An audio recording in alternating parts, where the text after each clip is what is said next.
Lord. దేవుని నామానికి వేలాది వందనాలు. సామెతల గ్రంథం 31:10 వాక్యం చెప్పుకున్నాం కదండి.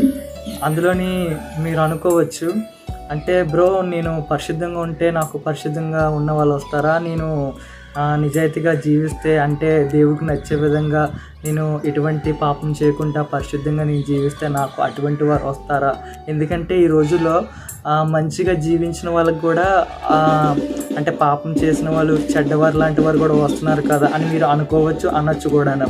అటువంటి వారికి నా ఉద్దేశం, నా ఆలోచన ఏంటంటే, మనం కూడా ఇప్పటి నుండే, ఈ క్షణం నుండే మన ప్రకటనకు ఎక్కడుందో ఘనమైంది, శ్రేష్టమైంది రావాలని మీరు ప్రతి దినము మీ యొక్క అనుదిన ప్రార్థనలో ప్రేయర్ చేసుకున్నమాట.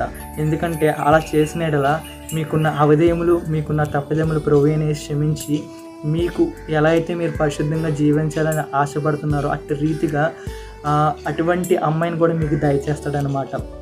మనం ఏదైతే విత్తుతామో అది కోస్తామని అంటారు కదా, అట్టి రీతిగా మనం ఎలాగైతే పరిశుద్ధంగా ఉండి దేవుడిని నిత్యము ప్రార్థన చేసి, యేసయ్యా నాకు కూడా దొరికే అమ్మాయి అమూల్యమైనది, ముఖ్యమైన వంటి అమ్మాయి నాకు దొరకాలి అని మీరు కోరుకుని ఆశపడితే ప్రతి దినం కూడా మీరు ప్రార్థన చేయండి.